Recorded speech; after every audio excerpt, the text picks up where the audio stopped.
Okay, warmly welcome. Hello, everyone. Welcome to our talk, the inclusion of social and emotional learning in teaching literacies. Today, we are going to have a visitor here, Ella. She's from Nigeria, and she always works with other people from around the world.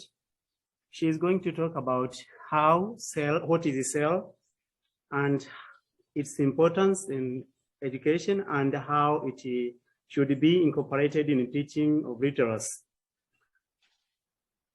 Hey, welcome. Okay, hi. Hello.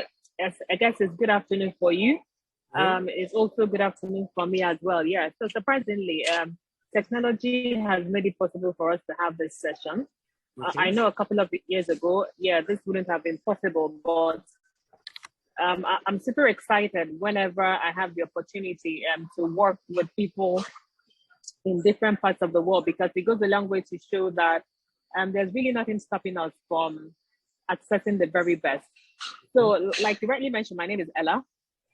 So for me, I'm all happy when I have the opportunity to talk about education, about educators, about learners, and most importantly, about social and emotional learning. Why? Rewind 2020, when COVID came and hit everybody by surprise. We found out that with technology, it wasn't enough. There was this level of social skills. So for us here, with the organization that I work for, which is Development-TECD, we realize that technical skills is not just enough. With COVID, it showed us that education, learning, working with kids, working with educators goes beyond tech skills. Why? Because after COVID, the need for connection, collaboration came through. And we realized that technology can sail the boat for us. So CEL has actually shown that a combination of soft skills and hard skills makes a lot of difference. So for us as well, our balancing competency focuses on the need to balance hard skill and soft skill. So why is that important? So social emotional learning, what is it all about? Social emotional learning, it's a process that puts in place the importance of self-awareness. Because believe you me, as an educator, self-awareness is critical. Self-awareness for yourself, for your students as well. Self-control, which is super critical, because with technology, with things changing, the world getting so interesting, self-control makes it possible for us to have that control over our emotion, help our students model the right behavior as well, and also have that interpersonal skills that is vital. And in recent time, social relationship has never been more important. In fact, social relationship is the new currency. You need to actually figure out your social well-being for you to be able to tap into another person's space. Okay. So one interesting thing about CEL is that CEL looks at 5 area of competences. Number one is self-awareness, because when I understand my emotion, it makes it easier for me to help. Engagement is also key, because with the change in education, with the change in the way learners learn, there's need for us to understand how we manage ourselves. There's need for us to understand how we manage our students. Another leg is the social awareness, being aware of your environment, helping your kids model mindfulness, helping your kids model kindness. And relationship skill. Remember, I mentioned before that social relationship is a new currency. Building the right and positive relationship makes it a lot easier for people to do what? Have that positive connection in the classroom and beyond. And the final foundation of CEL is responsible decision making. So fast forward, when we talk about CEL and literacy, what do we look at? We understand what literacy is all about. Literacy and being able to guide kids in the area of reading, in the area of writing. And these are areas that kids need that additional support. We're all naturally, it's a process that we acquire. I know with writing, it calls for use of imagination, use of your creativity. And sometimes it takes a lot of work for you to get there. So why is very important in this area? Self-aware of what the learner is going through, and to be able to do what? Guide and direct the learner. Because when we're tensed up, we lose that ability to recreate. The flow ceases because anxiety causes a bit of tension and makes it hard for someone's creative imagination to even flow. Writing from that lens, educators need to understand the fact that learners need that connection. They want someone who understands their personality, someone who is able to motivate them, able to get the right angle to this. And that is where self-management also comes in, where social awareness also comes in. So social emotional learning goes a long way. When you look at kids, especially kids from the ages of 3 to 8, even up to 16, kids are conscious about their feelings. They are conscious about their emotion. Kids are typically motivated when they see someone who encourages them, what put a finger on their emotion and know what triggers them. Okay. And what doesn't trigger them. So why is it important? Because everyone's difficult and they need someone who is able to connect them. I love this quote from someone who, I read it from the internet, that says, not all the time do kids come to school to learn. Sometimes they just come to school just because they want someone who will love them, someone who will find out what are your challenges, what are you going through. So in the literacy space as well, educators need to understand that it's not every time a child walks into the classroom that they want to do something academic. Sometimes play helps a lot. Literacy also thrives when there's play. They freely, they are not put in that bucket where they have to do everything within the ground rules and rest like that. So play is also another angle that helps social and emotional learning to thrive, because through play, we fortify their relationship skills. We help kids understand why it's important for them to be kind, why it's important for them to be mindful, so that even when their peer is finding a particular angle of literacy challenging, modeling that right behavior by the educator makes it easier for kids to do what support one another. And one thing I know that has pretty worked is when people work together, when they collaborate, when they support one another. So relationship skill is also one other angle of self. And when you look at relationship skill, what are you talking about? You look at the importance of collaboration, of literacy, is using relationship skills to build positive outcome in literacy. And how does that work? I usually have activities that thrives on collaboration, where kids are able to that when people do things, because we all believe that nobody is an island. We live in a world where relationship is key. So collaboration help bring out the best in the students. So most especially for literacy, I usually design games or activities where kids get to work together, where they see their various strengths, because we all don't have the same style towards learning. So another thing as well is to also be able to do what?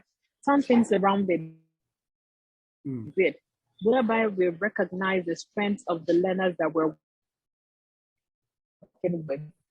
So above all, for me, as an educator, deploying self makes it possible for us to be intentional for the educator to understand their mindset and also take care of their mental health, so that they are also able to control their emotions and do not trigger unnecessarily.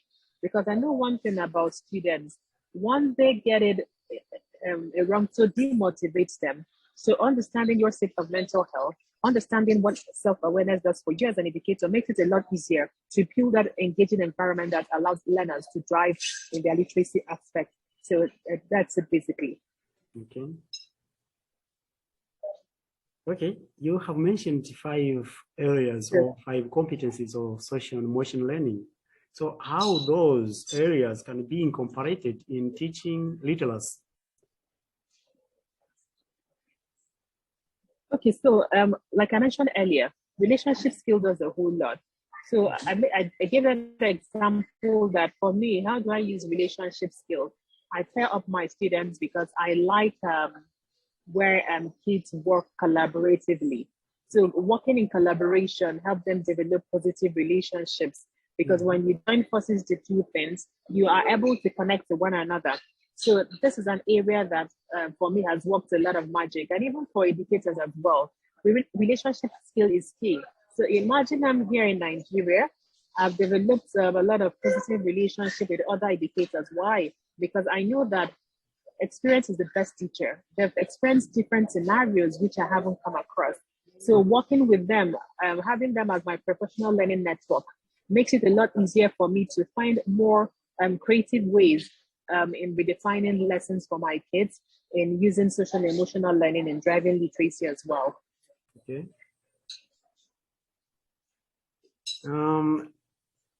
What would you like to advise those people who would not use or would not consider the issue of social and emotional learning in teaching in either in classrooms or when at their home places? What is your advice to those people? Okay, so change is constant. We keep on changing. And learning new things is also important, because when you stop learning, then we start dying off, because what you know today is what helps you tomorrow.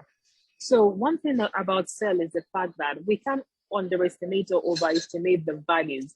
So for teachers or educators who do not want to adopt SEL, you lose and you gain.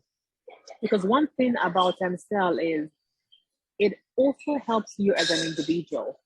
We've mentioned the 5 areas of competencies for social and emotional learning. And the truth of the matter is, studies everywhere and researches have been conducted, and the value of SEL has shown that there's a spike or increase in classrooms or in students' behavior where SEL is incorporated, about world peace and social justice.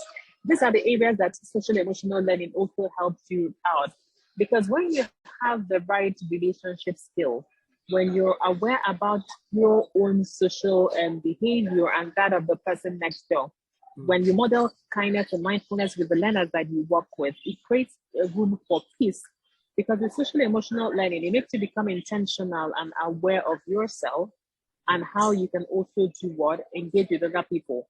So one of the things that we work on in our social emotional program for educators, the key areas that we also focus on is on empathy. Why empathy is important for educator and for the learner. Another area we also look at is emotional intelligence. We also look at mental health awareness. And these are strong areas that even in the workplaces of today, organizations are adopting it as critical success factors in the workplace and for leadership skills. So for educators who think SEL is not again, because with all the researches that's been conducted, even for us here with the implementation and integration, we found an amazing impact and outcome in the way learners internalize learning, and in also with the way educators turn out to have a positive mindset towards their role. A lot of things are happening in education space. And truth be told, that for us to succeed and to survive in this environment, we need an intentional approach, which is what social emotional learning fosters. Okay, thank you so much. And I think this conversation or this discussion is going to help our people here. Those who are going to watch it is going to help them. They can start, make some changes and take into consideration the issue of social and emotional learning. So what is your plan? Do you have a plan to work with other people from, especially in sub-Saharan Africa? Yes, because there's this African proverb that says, if you want to go fast, you go alone. If you want to go really, really far, you go with people. And for us, we want to go far. And we want, for us to go far, we have to actually collaborate, work with organizations, and to go as far as we want to. So currently now, we have what we call social emotional learning in the classroom. It's actually a community of educators from different parts of the world. And why did we set up that community? Because we want people to realize that social emotional learning is not an isolated concept or area. Social emotional learning is an important concept when it comes to Europe, when it comes to Africa. In fact, is how would I say it? It's a language that is understood regardless of your race, regardless of gender. Social emotional learning is not gender based, it's not country specific. It's what unifies us as humans. So our plan is the fact that we want to have as many educators, as many individuals that we work with. Come August 25th, we're running and same here movement in the United States. Why did we decide to do that? Because we want people to understand that collaboration is key. We want to work with as many individuals as possible, as many organizations as possible, because we want social and emotional learning to be such thing that in the school environment at home, because one thing I know is that education is 360. There needs to be that relationship between the school and the home. So we're having this event. It's actually a free event because we want to have as many people come in to understand, have a discussion, and to also network and build up positive relationships that will even help them in this new school year. Okay. Okay, thank you so much. I got you right. And I do believe that your explanations is very clear, and whoever is going to watch it will gain something. It has some inputs, and I would like to be part of your program. Yeah. I would like your collaboration. If we collaborate much and we work hard as you displayed that you work hard and do another things, I'm sure that we're going to change other people's perspectives on how to incorporate social and emotional learning in classrooms. Thank you so much. As you told me that you have to go to take a flight. Thank you. Let me wish you a good flight.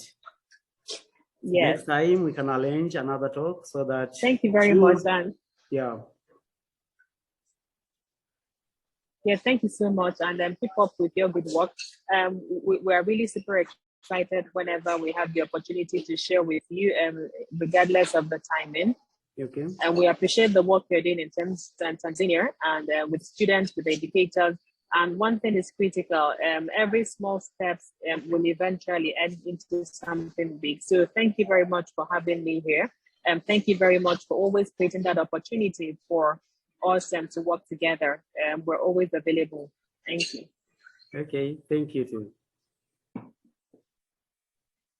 Let me wish you good evening. Bye. Good evening. Bye-bye.